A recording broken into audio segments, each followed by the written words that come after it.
Okay, so this is a very strange story on yet an update from a very previous other strange story. This, of course, with the headline here that the FBI has uncovered yet another, quote, jihadi compound, this time in Alabama, that is tied into the same one that Shira Wahi ran in New Mexico, that, by the way, had 11 malnourished children in, as well as remains of a 3-year-old child that was allegedly teaching and training children to do school shootings and other jihadi radical Islamic behavior. Jason, this is absolutely insane that, we covered the previous story in New Mexico, and it was disturbing to say the least. We saw authorities pretty much destroy a lot of the evidence, bulldoze over the previous compound in New Mexico.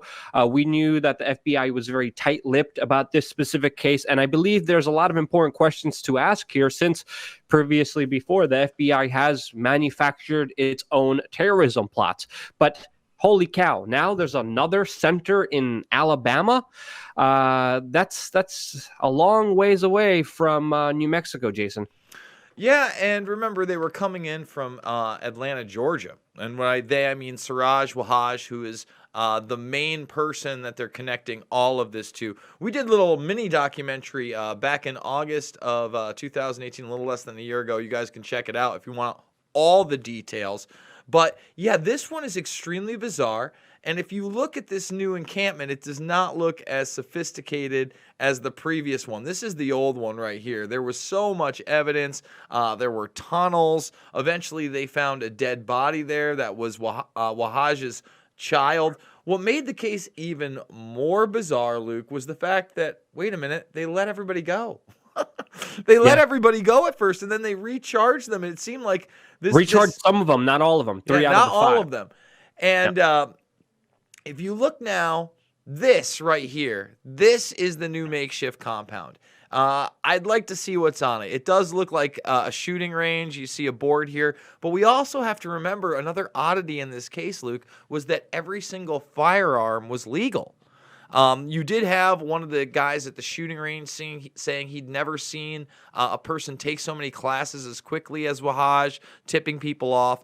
You had the owners of the previous property where this compound was, the older compound we just showed you. They actually had reported this to many different law enforcement agencies that didn't want to do anything about it.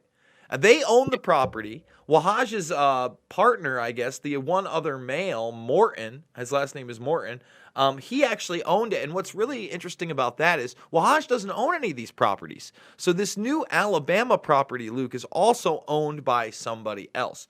And, to continue, forget about that. This is the child that died, but his father was a very popular imam, and somebody who was the first person to lead Muslim prayer in the halls of Congress. So, just a bizarre story, top to bottom. When you hear the police accounts of when they went there, they said these children were absolutely malnourished. You can see the video evidence in our documentary. Qurans, guns, drones.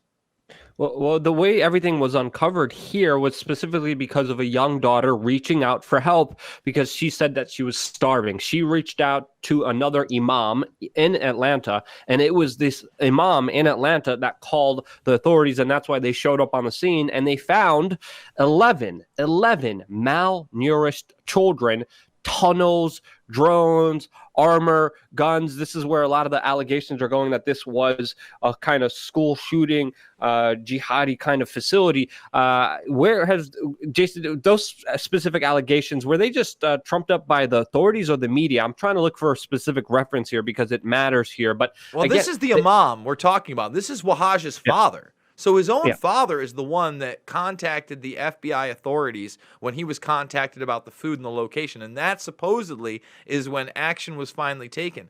But we have to remember that locally, the Badgers who actually own that property, remember, Martin owned property, but they set up camp in the wrong place. They didn't want to go up there. They said they didn't want to risk a Waco type situation. And I can somewhat understand that with the children. But then for the FBI to go in there and non-violently, take this down rather quickly, but then do such a poor job of cleaning up the area and taking evidence and then ordering a judge to bulldoze the property. This one is just as weird as Yeah. it gets. Yeah, the facility had tunnels going hundreds of feet into the ground. And again, the FBI has been very tight-lipped about this entire situation. There was a child found, the remains, and allegedly this child died in a religious ritual in the compound. But if we look at what happened here specifically, a judge dismissed a lot of the child abuse problems because of a case lapse, because of allegedly messing up on the timing of when you can and cannot bring forward through the charges. There's another article here by USA Today that talks about this judge that was literally threatened because he ordered the release of this entire family. And again, they're saying that they were just expressing their constitutional rights to possess firearms and freely practicing their religion.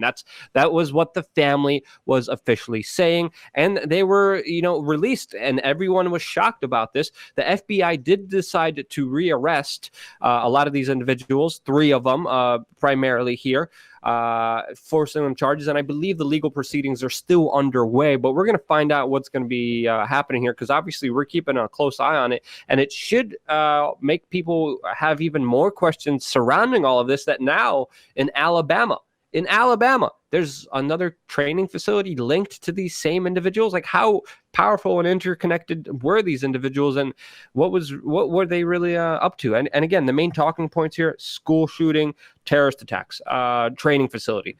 Those are very strong accusations here, Jason. Yeah, and I really want to focus on for a moment the child that they found buried on the facility. This is Wahaj's son from a previous relationship. And Luke, the thing is, this was a kidnapping.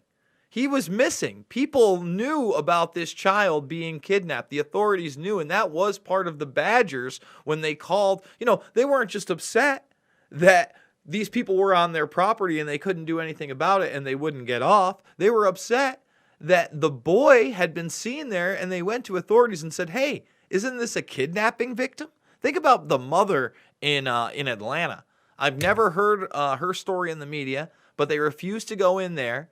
Then he dies, and it's very mysterious. Again, we had malnourished children, so maybe it's not. But then they try to bring him back in a voodoo ritual. It's unheard of, man. It's a nightmare scenario. And for any of them to be released at any time also makes this extremely suspicious. That, with his connection to a rather political figure in the Muslim world. You have to wonder what the hell was going on here. But then, like you said, all of these guns were actually registered. So, Yeah. I mean, I don't know what to say. I mean, those living conditions that you see in our video on it obviously are very, very disturbing. The court proceedings that I watched while this was going on were very, very disturbing. And there weren't a lot of answers. One of the things that I did put in there because I thought it would be fair to do so, but Morton talks to his mother in a recorded conversation, and he says it's all for the cameras. Now, I'm not sure exactly what that means, whether that's true, whether that's not, whether these kids were or were not malnourished. I find it hard to believe they were not with all the reports. It takes a lot for that kind of cover up. And then you look at all the physical evidence there. There's definitely physical evidence of, again, bullets, drones, Korans. It doesn't seem planted to me. They found a passport and a visa from Saudi Arabia. So, Luke, listen, I'm not investigator Burmis on this one other than what's in the public arena, but what's in the public arena is extremely disturbing. Yeah, and it's extremely limited, and the authorities are being very tight-lipped here. And again, I just sent you another article that I kind of want to reference in just a little bit. But again, a prosecutor's error forced these men to go free. And again, now I'm seeing that all 5 are being recharged, but they're being recharged with violating federal firearms laws and conspiracy laws. I mean, what happened with the child abuse there? Like, why aren't people held accountable for that? Again, we're going to be following this case. I'm going to be looking more into it especially after this video, because again, there's something up here, and we have to understand here. A lot of the kind of prosecutions, a lot of the kind of underhanded, unfair plays are usually done by large, unaccountable agencies. There's been a lot of criticism that you could put towards the FBI. We're not just talking about the Russian collusion nonsense, hysteria, bullcrap that has been going on within the last few years, but specifically when it comes to terrorism and setting people up and entrapping people and setting up situations and establishing situations, there's a lot of scrutiny that does need to be looked at and dealt to the FBI with its long history of not always doing the moral right thing, Jason. Listen, they entrap people all the time. There's plenty of stories out there of entrapping, just regular criminals or regular folks into crimes that would benefit them. We know this happened in Newburgh with the mosque there, where you basically had a bunch of people that saw somebody that was driving nice cars, seemed to have money, had a plan, and they had no intention of carrying out any kind of bombings. They were trying to rob him. And that goes on, guys. Again, don't believe the hype all the time. This case may or may not be different. I don't know. It looks extremely suspicious. Is there more government involvement than we know? Were any of these guys informants or assets to any intelligence agency whatsoever? Only time will tell. But again, it's something that I think we have to keep an eye on. That being said, yeah. You have something else to say? Extremely suspicious. That's the only real determination that we're able to make here until we find out more information and have more investigations on the ground about this case. I completely agree. That being said, guys, we are doing 4 videos a day across 2 separate platforms, News for a Change and WeAreChange. Please subscribe to both. Ring that bell. Thumbs this video up. Helps us on the algorithm all the time. But most importantly, get out there and be the change you want to see in the world.